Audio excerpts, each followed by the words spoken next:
Hello dear students, कैसे हो आप लोग? सही हो? तो आज का हमारा स्टार्ट रहेगा टॉपिक सॉलिड की स्ट्रक्चर का। थोड़ा पॉइंट रह गए थे, उनको कंप्लीट कर लेते हैं अपन। तो जो सॉलिड था हमारा लास्ट Na2 हमारा कंप्लीट हो गया था। तो दो सॉलिड और हैं उसमें, एक तो है जिंक सल्फाइड, है ना। तो जिंक सल्फाइड की स्ट्रक्चर, जिंक सल्फाइड यहाँ पर ले रहा हूँ मैं, जिंक ब्लेंड। जिंक सल्फाइड के दो स्ट्रक्चर हैं यहाँ पर, एक तो जिंक ब्लेंड की फॉर्म में और एक वुड्सजाइट की फॉर्म में। तो जिंक ब्लेंड यहाँ पर देख रहे हैं। जिंक ब्लेंड में क्या होगा यहाँ पर देखिए, एक तो होगा यहाँ पर S-2 सल्फाइड आयन और एक हुआ Zm+2 आयन। यहाँ पर जो सल्फाइड आयन है, ये सल्फाइड आयन FCC या CCP टाइप की यूनिट सेल का फॉर्मेशन करता है और Zm+2 यह 50% टेट्राहेड्रल वॉइड ऑक्यूपाइड करता है। 50% टेट्राहेड्रल वॉइड को ऑक्यूपाइड करता है। तो यहाँ पर देखिए टेट्राहेड्रल वॉइड्स को ऑक्यूपाइड करेगा और ये FCC में, है ना, यूनिट सेल का फॉर्मेशन करेगा। 50% टेट्राहेड्रल, तो टेट्राहेड्रल वॉइड्स कितना होता है? 4। तो यहाँ पर 4 Zm+2 आयन है और यहाँ पर होंगे 4 sulphide ion FCC unit cell में, और ये आपस में मिलकर 4 ZnS फॉर्मूला यूनिट का फॉर्मेशन करेंगे। 4 ZnS फॉर्मूला यूनिट का फॉर्मेशन यहाँ पर होगा। क्लियर है? अब देखिए यहाँ पर ये 4 ZnS फॉर्मूला यूनिट का फॉर्मेशन हुआ। यहाँ पर 50% टेट्राहेड्रल वॉइड फिल्ड होते हैं। तो यहाँ पर कोऑर्डिनेशन नंबर इसका 4 और इसका भी कोऑर्डिनेशन नंबर कितना होगा यहाँ पर? 4। ठीक है ना। तो यदि 8 हो या 100% होता तो कोऑर्डिनेशन नंबर कितना आता है? यहाँ पर कोऑर्डिनेशन नंबर कितना आता? 8 आता है ना। और यदि ये 50% है तो कोऑर्डिनेशन नंबर कितना है? 4 है। और ये टेट्राहेड्रल वॉइड में एग्जिस्ट करता है, टेट्राहेड्रल वॉइड का कोऑर्डिनेशन नंबर 4 होता है।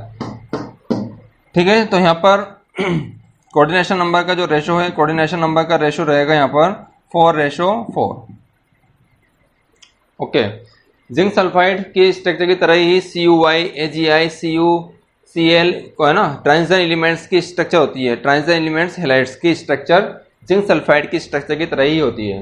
नेक्स्ट अपन बात करते हैं जिंक सल्फाइड और यहाँ पर अपन ले रहे हैं वुड्सजाइट। वुड्सजाइट में देखना यहाँ पर दो आयन होंगे, एक तो होगा आपका कैटायन और एक होगा यहाँ पर एनायन। कैटायन और एनायन यहाँ पर होंगे Zm+2। यहाँ पर देखना जो सल्फाइड आयन है, ये सल्फाइड आयन यहाँ पर HCP टाइप की स्ट्रक्चर का फॉर्मेशन करती है। किसकी यूनिट का फॉर्मेशन करती है? HCP। और यहाँ पर जो Zm+2 है वह टेट्राहेड्रल वॉइड में एग्जिस्ट करते हैं।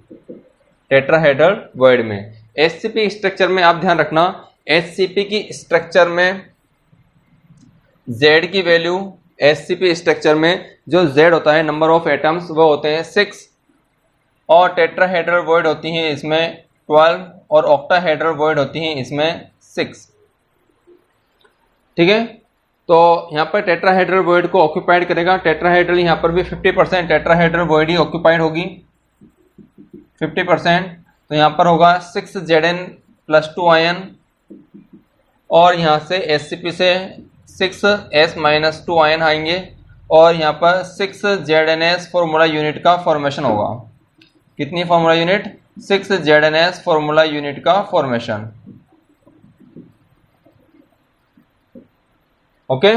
कोऑर्डिनेशन नंबर यहाँ पर 6:6। कोऑर्डिनेशन नंबर यहाँ पर 6:6। तो कोऑर्डिनेशन नंबर का यहाँ पर रेशो रहेगा 6:6।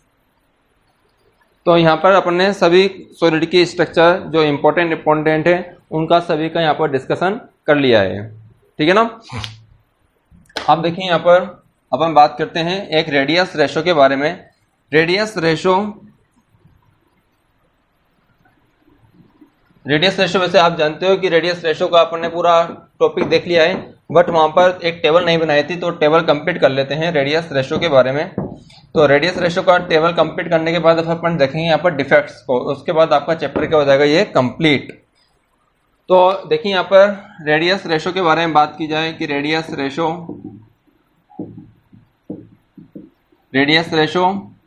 यहाँ पर आ जाएगा types of void, types of void, और यहाँ पर बेटा आ जाएगा एग्जाम्पल।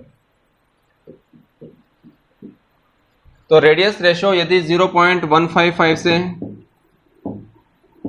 0.225 के बिटवीन हो तो जो कैटायन है वह ट्रायगोनल वॉइड में एग्जिस्ट करता है,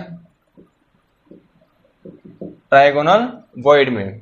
इसके बाद में यदि 0.225 से 0.414 के बीच में यदि रेडियस रेशो रहता है तो ये टेट्राहेड्रल वॉइड में एग्जिस्ट करता है, टेट्राहेड्रल वॉइड। इसके बाद में 0.414 से 0.732 के बिटवीन यदि रेडियस रेशो है तो जो कैटायन है वह ऑक्टाहेड्रल वॉइड में एग्जिस्ट करता है, और यदि 0.732 से 1 के बिटवीन है तो ये क्यूबिक वॉइड या बॉडी सेंटर्ड वॉइड में एग्जिस्ट करता है। एग्जाम्पल इसका बोरोन ऑक्साइड है B2O3। नेक्स्ट एग्जाम्पल है zinc sulphide, zinc blende, Na2O, CaF2। Okay, octahedral void, octahedral void का एग्जाम्पल देखा था हमने NaCl, first and second group है ना, फर्स्ट और सेकंड पीरियड के एलिमेंट्स, सॉरी फर्स्ट और सेकंड ग्रुप के एलिमेंट, मेनली फर्स्ट ग्रुप के एलिमेंट्स के हेलाइट्स और सेकंड ग्रुप के कुछ हेलाइट्स हैं इसमें। क्यूबिक वॉइड्स, क्यूबिक वॉइड में हमने देखा था अभी एग्जांपल CsCl में है ना, सीजियम क्लोराइड में। तो ये है रेडियस रेशो। रेडियस रेशो में ध्यान रखना बेटा, यहाँ पर 0.155 से 0.225 से कम तो ट्रायगोनल वॉइड, 0.225 जैसे ही रेडियस रेशो होगा तो वह किस में आ जाएगा, टेट्राहेड्रल वॉइड में। और ये अपन ने पूरा कैलकुलेट कर लिया था इससे पहले वाले वीडियो में, आप देख सकते हो किस तरह से ऑक्टाहेड्रल, टेट्राहेड्रल, क्यूबिक वॉइड का रेडियस रेशो कैलकुलेट करते हैं।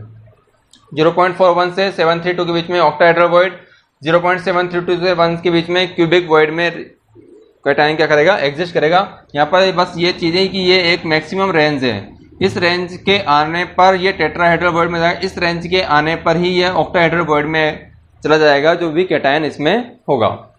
तो ये रेडियस रेशो के बारे में इंफॉर्मेशन है जो आपको क्वेश्चन सॉल्व करने में बहुत ही मदद करेगी, हेल्प करेगी।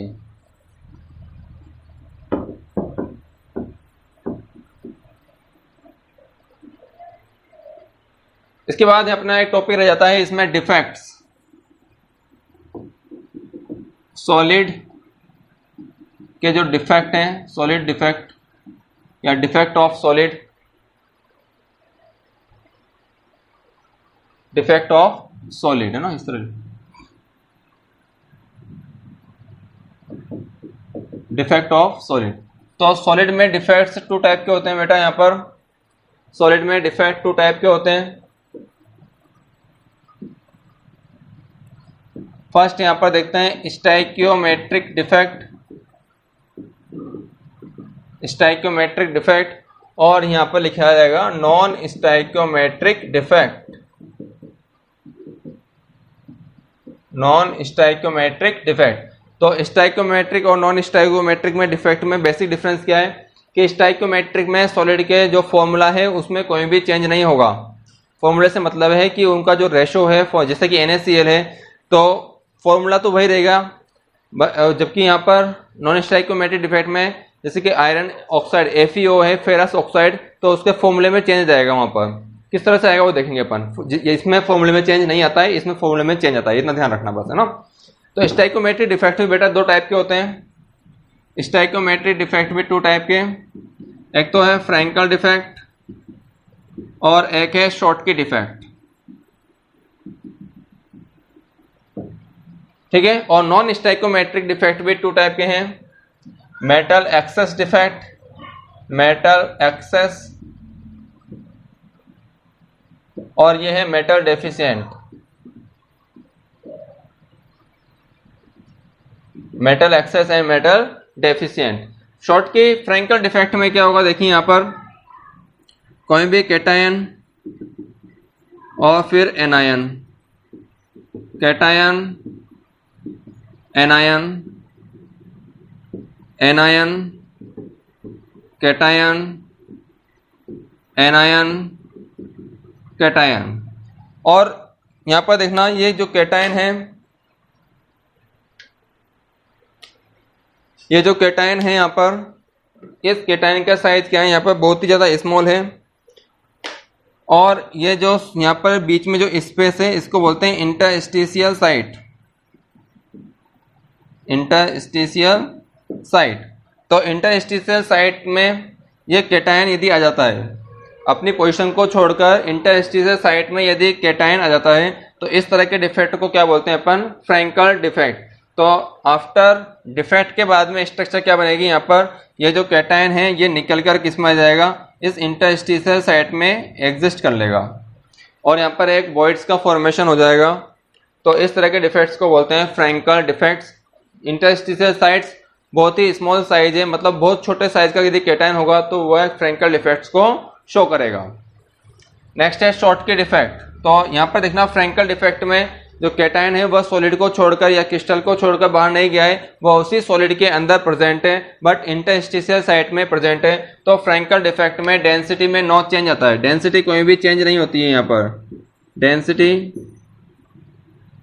नो चेंज इन डेंसिटी है ना, no change in density, density will be change. बस दोनों में डिफरेंस क्या है, यही डिफरेंस है।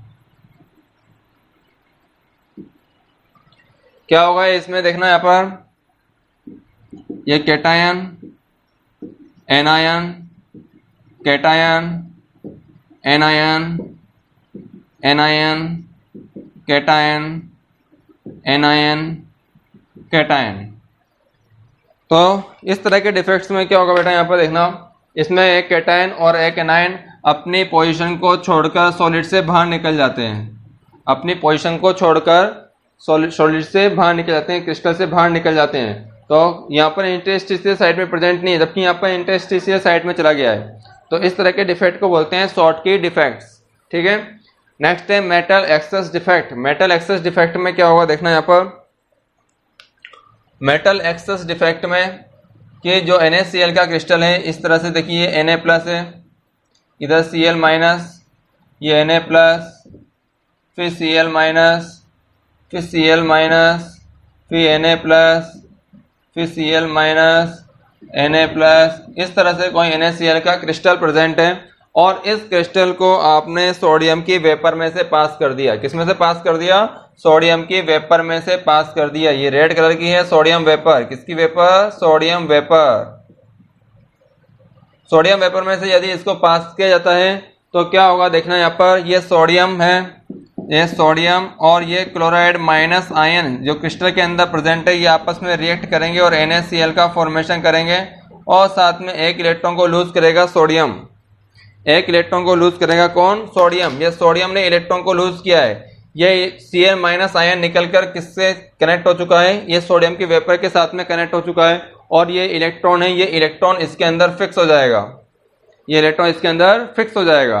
तो यहाँ पर देखना कि जो सोडियम आयन है उनका नंबर बढ़ चुका है, और क्लोराइड आयन का नंबर क्या हो चुका है, कम हो चुका है। जो पहले सोडियम क्रिस्टल का फॉर्मूला NaCl था, जो सोडियम क्लोराइड का फॉर्मूला NaCl था, वह अब किस में चेंज हो जाएगा, NaCl 1 minus x, 1 minus x, x कितने भी कम हो सकता है वो, है ना। तो ये इलेक्ट्रॉन यहाँ पर आ चुका है, और इस इलेक्ट्रॉन को बोला जाता है यहाँ पर F सेंटर, और ये F सेंटर के कारण ही, ये F सेंटर के कारण ही ये सॉलिड अपना कलर शो करता है, इस F सेंटर के कारण ही ये सॉलिड अपना कलर शो करता है, और इस सॉलिड का कलर होता है यहाँ पर येलो कलर। कौन सा कलर, येलो कलर। तो सोडियम क्लोराइड का क्रिस्टल डिफेक्ट होने पर येलो कलर शो करता है, क्यों करता है, क्योंकि इसमें F सेंटर की प्रेजेंस के कारण क्या होगा देखना, यहाँ पर जब इसको हीट किया जाएगा तो ये इलेक्ट्रॉन एनर्जी को लेकर अपर एनर्जी लेवल में जाएगा, और अपर एनर्जी लेवल से वापस लोअर एनर्जी लेवल में जंप करेगा, तो एक विजिबल कलर लाइट को इमिट करेगा, और वह विजिबल कलर कौन सा होगा, यहाँ पर येलो कलर का होगा। तो यहाँ पर ये कौन सा है, metal access defect. Metal access defect में एक एग्जांपल और अपन ले सकते हैं, यहाँ पर जिंक ऑक्साइड का क्रिस्टल। जिंक ऑक्साइड के क्रिस्टल को यदि हीट किया जाता है, ZnO के क्रिस्टल को यदि हीट किया जाता है, तो वह Zn+2 +2 इलेक्ट्रॉन +12O2 में चेंज हो जाता है, हाफ O2 में चेंज हो जाता है। और यहाँ से देखना ये ZnO के क्रिस्टल में Zn+2 आयन होगा, O-2 आयन होगा, O-2 ऑक्सीजन की फॉर्म में बाहर निकल जाता है और इस तरह से यहाँ पर इलेक्ट्रॉन है वह उस स्पेस में आ जाएगा O-2 की जगह पर। तो इस तरह से यहाँ पर भी कौन सा हो जाएगा, ये non metal excess non stoichiometric defect. Next है metal deficient defect. Metal deficient defect उसमें क्या होगा देखना, यहाँ पर मेटल डेफिशिएंसी डिफेक्ट में क्या होगा कि आयरन का ऑक्साइड का यहाँ पर एग्जांपल लिया जाता है मेनली। तो आयरन का ऑक्साइड है FeO, आयरन का ऑक्साइड का नाम क्या है, फेरस ऑक्साइड FeO, जिसमें कि एक Fe+2 आयन होगा, एक O-2 आयन होगा, फिर Fe+2 होगा, फिर O-2 होगा, फिर यहाँ पर O-2 होगा और इधर से Fe+2 होगा, फिर O-2 होगा, Fe+2 आयन प्रेजेंट होगा। ठीक है, तो ये आयरन के ऑक्साइड का क्रिस्टल है। अब यहाँ पर यदि इसको हीट किया जाता है तो यहाँ पर ध्यान देना, यहाँ से आयरन अपने स्पेस को छोड़कर क्रिस्टल से बाहर निकल जाता है। अब जैसे ही क्रिस्टल से बाहर निकला तो क्रिस्टल में 2 पॉजिटिव चार्ज कम हो चुका है। 2 पॉजिटिव चार्ज को बैलेंस करने के लिए 2 ट्रांजिशन मेटल्स अपने वेरिएबल ऑक्सीडेशन स्टेट को शो करेगा और ये अपनी ऑक्सीडेशन स्टेट को इंक्रीज करके +3 में चेंज कर लेगा, जिससे कि सिस्टम की या क्रिस्टल की इलेक्ट्रोलाइटिकली न्यूट्रलिटी मेंटेन रहेगी। कोई भी क्रिस्टल यदि डिफेक्ट शो करता है तो उसकी इलेक्ट्रोलाइटिकली न्यूट्रलिटी मेंटेन रहनी चाहिए। तो इलेक्ट्रिकली न्यूट्रलिटी मेंटेन रहनी चाहिए। इलेक्ट्रिकली न्यूट्रलिटी मेंटेन रखने के लिए इस तरह के जो डिफेक्ट्स हैं वह ट्रांजिशन मेटल्स शो करते हैं जिनमें वेरिएबल ऑक्सीडेशन स्टेट प्रेजेंट रहती है। तो यहाँ पर Fe+2 Fe+3 में चेंज होकर अपनी ऑक्सीडेशन स्टेट को इंक्रीज करके क्रिस्टल की इलेक्ट्रिकली न्यूट्रलिटी को मेंटेन रखेगी। तो ये यहाँ पर डिफेक्ट्स हैं, stoichiometric and non stoichiometric. Simple है, इजी है। फ्रैंकल डिफेक्ट में क्रिस्टल में कैटायन आ जाता है इंटरस्टेलर साइट में। ओके, तो यहाँ पर ये डिफेक्ट्स कंप्लीट होता है आपका और इसके साथ में ये चैप्टर कंप्लीट होता है आपका सॉलिड